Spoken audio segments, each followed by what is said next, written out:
जी दोस्तों नमस्कार, मैं सौरभ आपका स्वागत करता हूं वाईफाई क्विज गुरुकुल के अपने इस यूट्यूब चैनल पे। इस अंक में हम लोग 6 जनवरी 2026 डेली करंट अफेयर्स के तहत 40 एमसीक्यू प्रश्नों का अभ्यास करेंगे। ये सारे 40 एमसीक्यू प्रश्न जो नियमित जो करंट अफेयर्स जो हाल डेली चर्चाओं में रहते हैं, उन्हीं करंट अफेयर्स को आधार बना करके प्रश्न एमसीक्यू फॉर्मेट में तैयार किया जाता है। क्योंकि जो सारे मतलब ऑब्जेक्टिव वन डे एग्जाम की तैयारी कर रहे हैं, उनके लिए एमसीक्यू काफ़ी ज़्यादा इंपॉर्टेंट होता है। आप इसका अभ्यास करते रहिए, आपके लिए काफ़ी ज़्यादा उपयोगी होगा। अधिकतर प्रश्न यहीं से दिखने को आपको मिलेंगे। चलिए शुरू करते हैं। चर्चा में रही विष्णुगढ़ पीपलकोटी जल विद्युत परियोजना किस नदी पर स्थित है? या नदी की बात करें तो इसका ऑप्शन हो जाएगा Alaknanda. Option number A is the right answer. अगला देखते हैं, वेनेजुएला की अंतरिम राष्ट्रपति के रूप में किसने पदभार संभाला? पदभार की बात करें, इसका आंसर जो हो जाएगा वह हो जाएगा Delsey Rodriguez. Option number D is the right answer होगा। टेनिस में 45 वर्ष की आयु में ऑस्ट्रेलियन ओपन के मुख्य ड्रॉ में खेलने वाली सबसे उम्रदराज महिला कौन बनेगी? तो सबसे उम्रदराज महिला की बात करें तो वह बन जाएगी सेरेना, वह बन जाएंगी Venus William. Option number C is the right answer. अगला प्रश्न देखते हैं, राष्ट्रीय बाघ संरक्षण प्राधिकरण के अनुसार वर्ष 2025 में भारत के किस राज्य में सबसे अधिक बाघों की मौत हुई? सबसे अधिक बाघ की मौत मध्य प्रदेश में हुई।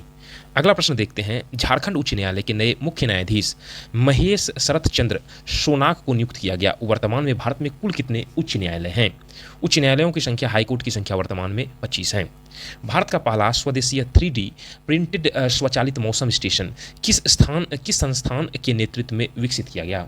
इसका आंसर हो जाएगा भारतीय उष्णकटिबंधीय मौसम विज्ञान संस्थान। Option number B is the right answer हो जाएगा।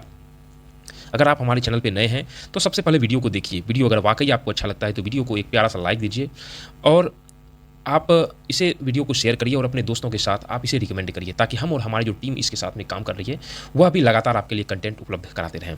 भारत का पहला सरकारी अस्पताल आधारित एआई क्लिनिक कहाँ शुरू किया गया? एआई क्लिनिक की बात करें तो यह हो जाएगा आंसर उत्तर प्रदेश में। महाराष्ट्र के नए पुलिस महानिदेशक किसे नियुक्त किया गया? डीजीपी की बात कर रहे हैं तो रश्मि शुक्ला को नियुक्त किया गया है। अगला देखते हैं, विदेश व्यापार महानिदेशालय के महानिदेशक कौन नियुक्त किए गए हैं? तो इसमें जो आंसर हो जाएगा वह हो जाएगा संतोष कुमार सारंगी को। Option number C is the right answer. विश्व ब्रेल दिवस हर वर्ष कब मनाया जाता है? तो विश्व ब्रेल दिवस की बात करें तो 4 जनवरी को मनाया जाता है। हम जो समाहित कर लेते हैं, जो पिछले दिन जो करंट अफेयर्स कराए हैं सेम एक दिन पहले का, उसके भी कुछ ऑब्जेक्टिव्स को रिवीजन के तौर पे हम इसमें शामिल कर लेते हैं ताकि रिवीजन आपका होते रहे। भारत के प्रधानमंत्री नरेंद्र मोदी ने 3 जनवरी को रानी वेलु नाचियार की जयंती पर उन्हें श्रद्धांजलि दी। रानी वेलु नाचियार भारत के किस वर्तमान राज्य की रानी थी? इसका आंसर हो जाएगा तमिलनाडु। यह कल के करंट अफेयर सेक्शन में था। केंद्र सरकार ने केरल, पटना और मेघालय उच्च न्यायालयों के लिए मुख्य न्यायाधीशों की नियुक्ति की है। भारतीय संविधान के किस अनुच्छेद में उच्च न्यायालय इसकी नियुक्ति का प्रावधान है? अनुच्छेद 217। अगला प्रश्न देखते हैं, 44वीं राष्ट्रीय जूनियर खो खो चैंपियनशिप 2025 का आयोजन कहाँ किया गया? इसका आयोजन की बात करें तो कहाँ किया गया? पुणे, महाराष्ट्र में किया गया। अगला प्रश्न देखते हैं, अलकनंदा नदी का उद्गम कहाँ से होता है? अलकनंदा नदी की बात करें तो इसका उद्गम जो है वह होता है शांतोपंथ ग्लेशियर, उत्तराखंड से। Option number A is the right answer हो जाएगा।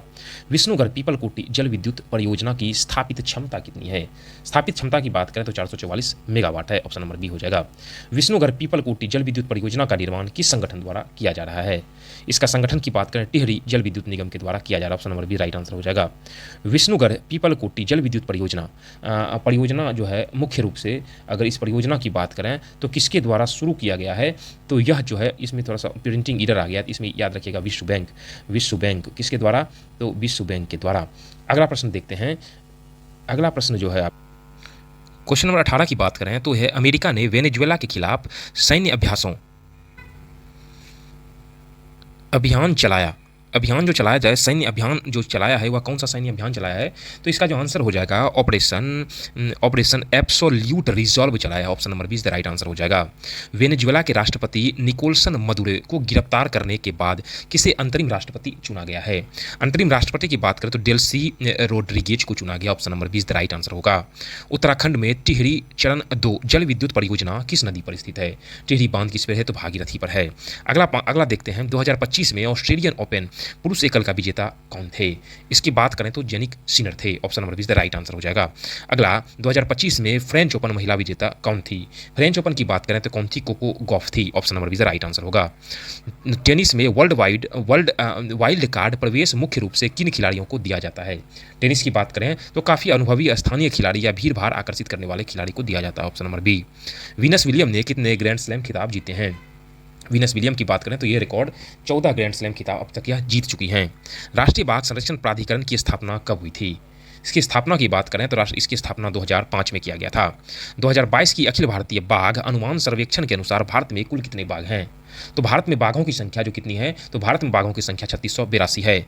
हमारे daily GK GS current affair series के अंतर्गत जो है ना, अभी जो हाल फिलहाल में जो रोशन आनंद सर के द्वारा उनका ज्ञान बिंदु वॉल्यूम 3 निकाला गया, उसमें जितने भी सारे जो क्वेश्चन बैंक दरोगा एग्जाम में पूछे गए उनके प्रश्नों से लगभग 30 से 40 प्रश्न और उसके सॉल्यूशंस रहते हैं ना, उससे 100 क्वेश्चन तैयार कर लिया जाता है। और जब आप उसका ऑब्जेक्टिव अभ्यास करिएगा तो आपका वह कंटेंट भी तैयार होते जाएगा। और आगामी जितने सारे इसके अलावा जो सब एग्जाम होने वाले हैं, चाहे बिहार पुलिस का हो, बिहार दरोगा हो, बिहार एसएससी हो, पंचायत सचिव हो, एएसओ का एग्जाम हो, बीएसओ का एग्जाम हो, और एईडीओ का जो भी हाल फिलहाल में एग्जाम होने वाला है, इसमें काफ़ी ज़्यादा वह उपयोगी होगा। तो निश्चित रूप से आप उसका अभ्यास करिए।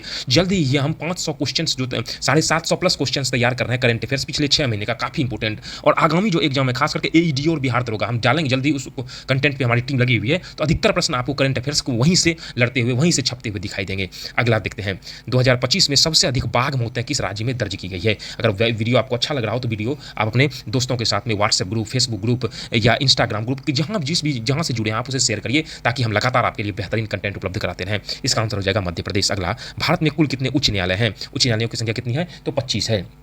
अगला प्रश्न देखते हैं, बॉम्बे उच्च न्यायालय की स्थापना कब किया गया था? बॉम्बे उच्च न्यायालय की स्थापना कब किया गया था? 1862 में। 71वीं सीनियर राष्ट्रीय वॉलीबॉल चैंपियनशिप में पुरुष वर्ग की विजेता टीमें कौन सी थी? पुरुष वर्ग की विजेता टीमें जो थी तो इसमें कौन सी थी? तो और रही राजस्थान, रही ऑप्शन नंबर बी। भारत का पहला 3D प्रिंटेड डाकघर कहाँ है? 3D प्रिंटेड डाकघर की बात करें तो कहाँ है वह बेंगलुरु में है। अगला, भारतीय उष्णकटिबंधीय मौसम विज्ञान संस्थान का मुख्यालय कहाँ है? इसका मुख्यालय जो मुख्य रूप से कहाँ पे है? तो पुणे में है। Option number be the right answer हो जाएगा। मिशन मौसम के लिए कितने करोड़ रुपए का बजट आवंटित किया गया है? मौसम की बात करें तो 2000 करोड़ रुपए का बजट आवंटित किया गया है। भारत का पहला सरकारी अस्पताल आधारित एआई क्लिनिक किस संस्थान में शुरू किया गया? एआई क्लिनिक की बात करें तो सरकारी चिकित्सा विज्ञान संस्थान और ग्रेटर नोएडा में। Option number be the right answer हो जाएगा। भारत का पहला हरा डेटा केंद्र किस राज्य में स्थापित किया गया? हरा डेटा केंद्र की बात करें तो उत्तर प्रदेश में स्थापित किया गया। Option number be the right answer होगा। पॉलीग्रास मैजिक स्किल पुरस्कार जीतने वाले पहले भारतीय खिलाड़ी कौन है? पहले भारतीय खिलाड़ी की बात कौन है? हरमनप्रीत सिंह है। Option number be the right answer होगा। अंतर्राष्ट्रीय आलू केंद्र का क्षेत्रीय केंद्र किस भारतीय राज्य में स्थापित किया गया? तो इसकी कहां पे स्थापित किया गया? तो यह जो है उत्तर प्रदेश में स्थापित किया गया। ऑप्शन नंबर ए होगा। वेनेजुएला की राजधानी कहाँ है? वेनेजुएला जो चर्चा में रहा है, इसकी राजधानी कहाँ है? काराकास है। Option number B is the right answer होगा। कमचटका प्रायद्वीप किस देश में स्थित है? कमचटका प्रायद्वीप की बात करें तो यह कहाँ पे है? तो यह मुख्य रूप से रूस में स्थित है, कमचटका। अगला, एकता की मूर्ति यानी एकता की मूर्ति का डिजाइनर कौन है? एकता की मूर्ति किसे कहा जाता है? Statue of equality, Sardar Vallabh भाई पटेल साहब की जो मूर्ति बना है उनकी मूर्ति का डिजाइन किसके द्वारा किया गया? राम सुतार साहब के द्वारा किया गया। इस प्रकार से डेली करंट अफेयर सीरीज के अंतर्गत 40 प्रश्नों का जो करंट अफेयर्स चर्चाओं में रहते हैं उन प्रश्नों को करा दिया गया है। इस वीडियो अगर आपको अच्छा लगा हो तो वीडियो को लाइक करिए, चैनल को सब्सक्राइब अपने दोस्तों के साथ रिकमेंड करिए, ताकि हम और हमारी टीम लगातार आपके लिए कंटेंट बेहतरीन उपलब्ध कराते रहें। इसी अंक के साथ मिलते हैं अगले अंक में। तब तक के लिए मैं सौरभ और पूरी वाईफाई क्विज गुरुकुल टीम की ओर से आपका आभार व्यक्त करता हूं। तब तक के लिए जय हिंद, जय भारत। मिलते हैं अगले अंक में। ध्यान रखिएगा अपना।